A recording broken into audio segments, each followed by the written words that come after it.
Hello, my name is Richard Santiago, and over the next 20 minutes, I'm hoping to convey my point of view and my case study on Google. Where did they come from, and where are they going? As far as everyone is concerned, Google has been a very big, huge, prominent feature in everyone's lives. For those that are a little older, we had these things called dictionaries, and we had reference material like encyclopedias where we found our information. Nowadays, in today's generations, what they're learning is that whenever they need information, all they have to do is go to the Google page and go ahead and search and find what they need. So that's pretty much it. So Google, what they had a vision in mind, and this was to provide access to the world's information in one click. When we needed information, we went to the library. Nowadays, you just get on your phone, get on a computer, and you've got information at your fingertips. Also, the mission of Google was to organize the world's information and make it universally accessible and useful.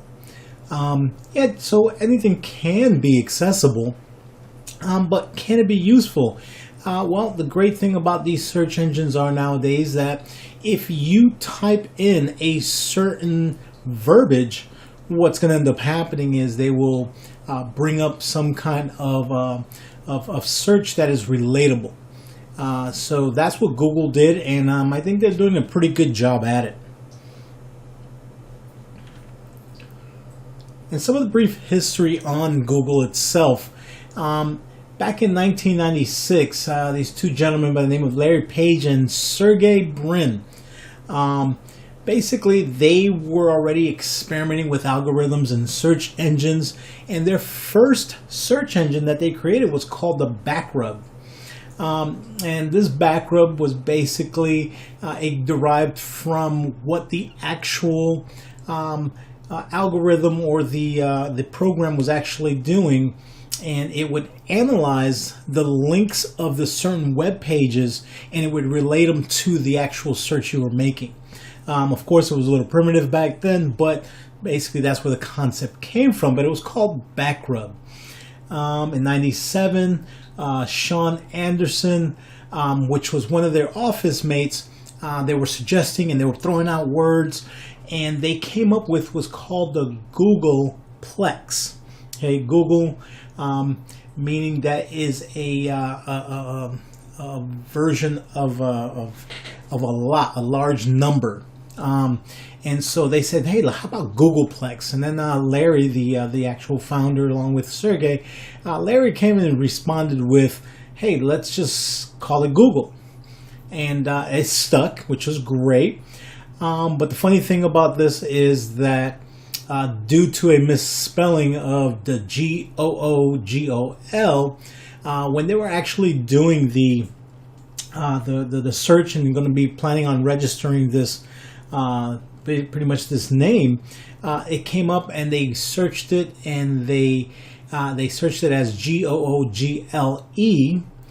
and found out that it was available, and so it kind of stuck, and then they kept it, and because of that mistake, this is why we have nowadays what's called Google. In '98, the same two people created the Google search engine. I remember it was called Backrub, and back then they called it Google now. And they finally opened up their doors in Menlo Park, California. And we'll show you a picture of what their headquarters looks like these days. In 2002, the Google Search Appliance for corporate searches was created. This thing was called Googlebot. Of course, this just opened up a bigger search engine. So in 2000 and later on in 2002, they launched also. Now they start launching new applications along with their Google search engine. One was called Google Labs, and News. News actually basically allowed you to access over 4,500 leading news sources throughout the planet. That was huge because now Instead of watching the news on TV, you could actually go in and search certain things and find things that are happening throughout the world. In 2003, they purchased Pyra Labs, and this was it was something that wasn't it wasn't prime time back then, but it is now, and it was a good place for bloggers. This is something that they acquired, and then a lot of companies do that. They acquire things that they see that may have some potential in the future, and now they acquired this. That same year, Google comes up with Google Desktop, and Google also came up with huge improvements to their Google Toolbar. As you can see, when we're looking at our, say, the Google actual web page, you see a lot of buttons that you can actually click on, and they actually marry up with other programs very easily. AdWords comes in and actually, let me back up a little bit. In 2000, I was supposed to bring that up a little bit before that. AdWords came up, and this is the beginning of the advertising era. This is where if you wanted to search something, it came up, but at the same time there was ads coming up and popping up where it was, hey, these people are searching for things. You never know what they might want afterwards. So advertising was big, and AdWords was one of those things that came into play. And in 2001, Eric Schmidt became the newest CEO for Google itself. In 2004, Gmail makes its way to the latest and greatest web-based mail server. So Gmail, I have 3 accounts, one for work, one for school, and one for my personal. And probably so many other people have the same thing. But the great thing about Gmail, and I know a lot of other mail services have this, but they also provide a kind of like a cross-platform between their email service, their calendar services, so where you can actually populate it, and then on top of that, it can synchronize everything with your cell phone. So you can actually have your email on the go, you can have your calendars on the go, so you're always going to be, a step ahead, especially with your calendars and things you're going to be doing. In 2005, we were able to personalize our homepage through iGoogle, and Google Talk comes into that in that year. So more and more coming from Google. They just don't stop. Innovation is their meat and potatoes. In 2006, now we introduced Google Calendar. Now we've got custom searches. We can break down those searches even more. Page Creator, Google Finance, and Notebook get introduced. There's a lot more coming out of the Google realm, and Google for Mobile also comes into the scene. And now we've got the Google on our cell phones, and we're moving around, and we always have it at our disposal. And in 2007, Google reaches an agreement with China to provide mobile and internet service. Basically internet search services for the country itself. Okay, so China huge, and they're so censored and they're so closed up, but they allowed Google to come on in and be there and allow them to do the internet searches. This is an amazing thing to do, and it's a huge step, especially for the country of China.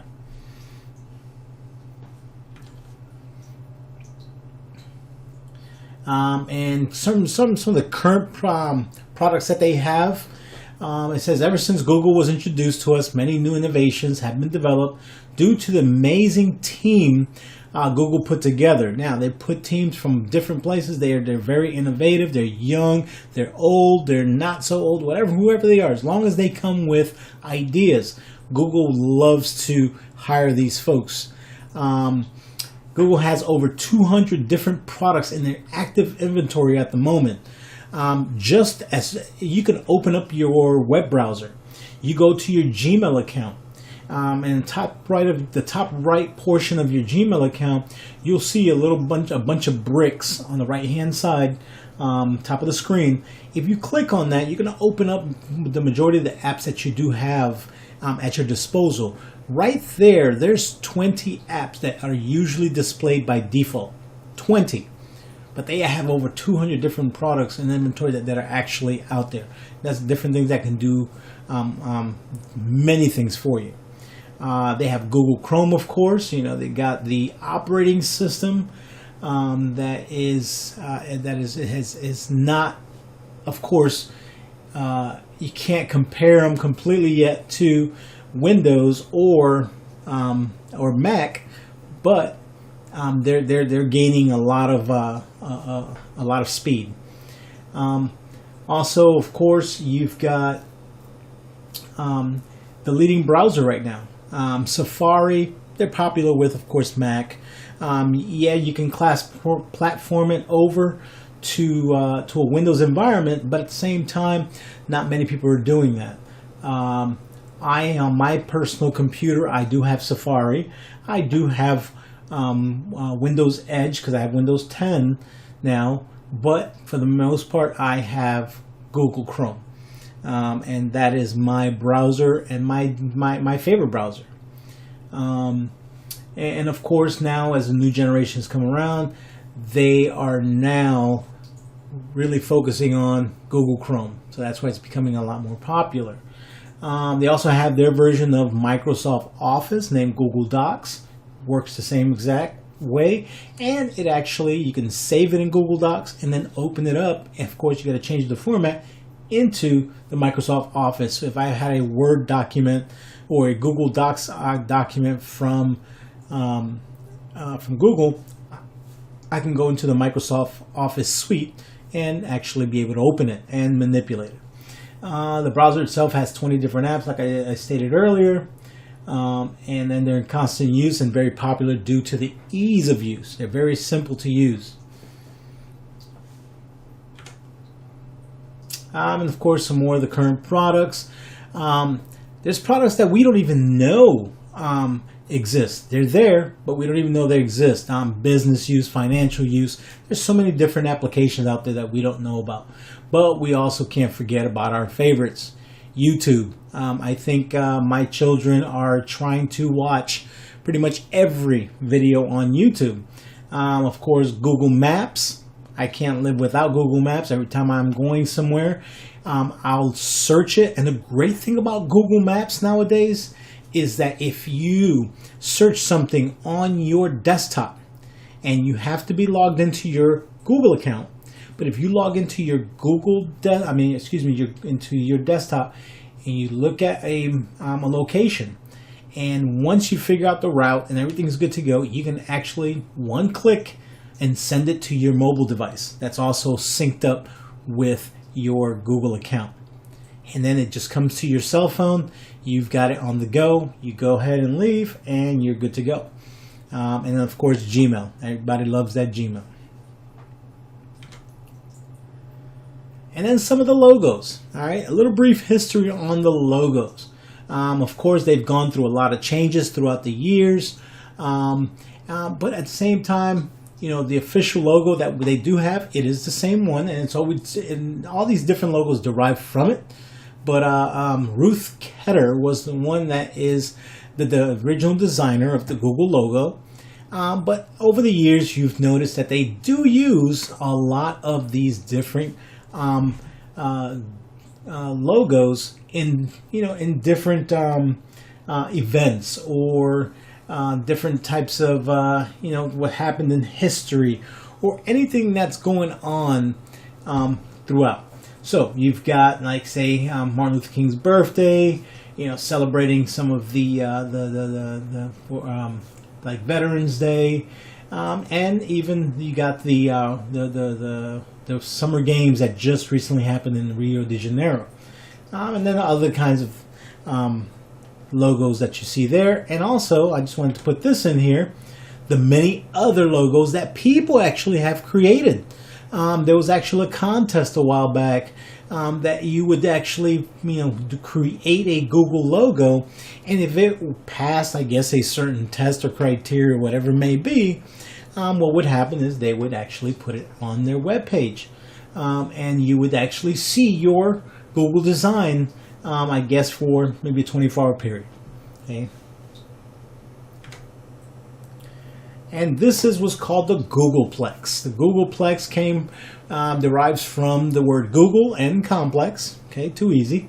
And this is where it lies in the 1600 Amphitheater Parkway in Mountain View, California.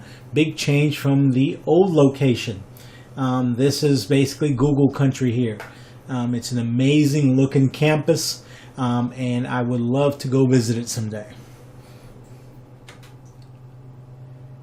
And just a little bit of the numbers and some of the how much they're making. Google has released its earnings for Q4 of 2015 and the entirety of the year. So basically, what they did, they went up in, of course, revenue, and they went up. Says here. From revenues compared to last year, with 21.3 billion in revenue for the quarter, with 74.5 billion for all of 2015. That's huge. And some of the earnings, revenues was 74.5 billion, up 12.9% year over year. Quarter four revenues 21.3 billion, up 18%. And Q4 net income 4.9 billion, up from 4.6 billion. So you see that they keep going up. Okay, so that's great. And I know the shares for Google are about $700+ a share, which is incredible. And so how does Google do it? This is just a quick depiction on you as the user. You go ahead and you do a query, you search it, and what they do is there's millions and millions of computers that are surfing the web for whatever search engine for whatever topic you decided to look for. And what it does, it looks at every web page and then takes everything and compiles it until it figures out what you're actually looking for. So you can look at this process. It's a lengthy process, but it's actually a quick process, very fast process, because of the processors that they use in their search engines. It's pretty nice that they can do this. Okay. So where is Google headed? Larry Page said this: the ultimate search engine would understand exactly what you mean and give back exactly what you want. Basically what he's saying there is you can type in pretty much anything. Well, a funny thing is in the military, when I was in, there was always a funny saying, they used to bring up things like, they would say something like, you're like an underwater basket weaver, or they'll bring subjects up like that, So, of course, if you did a search for that, there wasn't much back then. Nowadays, you can actually bring that up on YouTube, and it would actually bring up someone actually in scuba gear doing some underwater basket weaving. So, no matter what you put in that search engine, guys, you're going to get something back. And of course, these are 10 projects that they're working on for the future. Robotics, self-driving cars, space exploration. Project Ara, modular phones, is kind of like a Lego set that you can actually take what you need and take out what you don't need. If you want a better camera, you can just switch that out. It's something different, and it may just work. You got some 3D mapping, which is amazing. Immortality. What they're doing is they're just seeing how they can get rid of some of the diseases that are out there that are really that are doing the populace an injustice. Cancer, they're trying to get rid of that. Liftware, amazing, is a spoon for people with Parkinson's disease. The link down below will show you in the video, and it will show you how it works. You've got Google contact lenses. Basically what they do is they measure blood sugars for people that are diabetics, so they don't have to keep doing the little prickly thing on their fingers over and over and over again. They got Makani, Google's airborne wind turbine. Basically what they're doing is they're generating energy with these wind turbines. Kind of look like big, huge...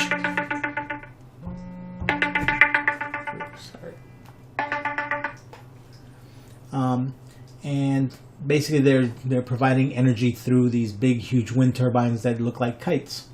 And Project Loon is an internet in a balloon, pretty much providing internet services through balloons, through the stratosphere, and giving internet to people that can't get it depending on their locations. Like I said, on that web link down below, you can actually look at these projects here. But the thing is, guys, some of these projects, I mean, this is just 10 that I depicted. There's many others that they're actually working on, and for most likely, these projects, they're great ideas. Some may go all the way through and become part of our lives, and some may not even leave the testing area where they're at right now.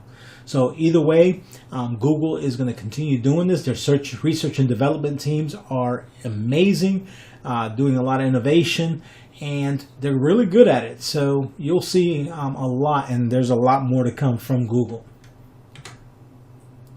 And that's pretty much it. That's my presentation. Google, amazing technology, web search engine, and a lot of other innovative tools that they have presented to us, from technology and everything else that's coming. Thank you very much, and have a great day.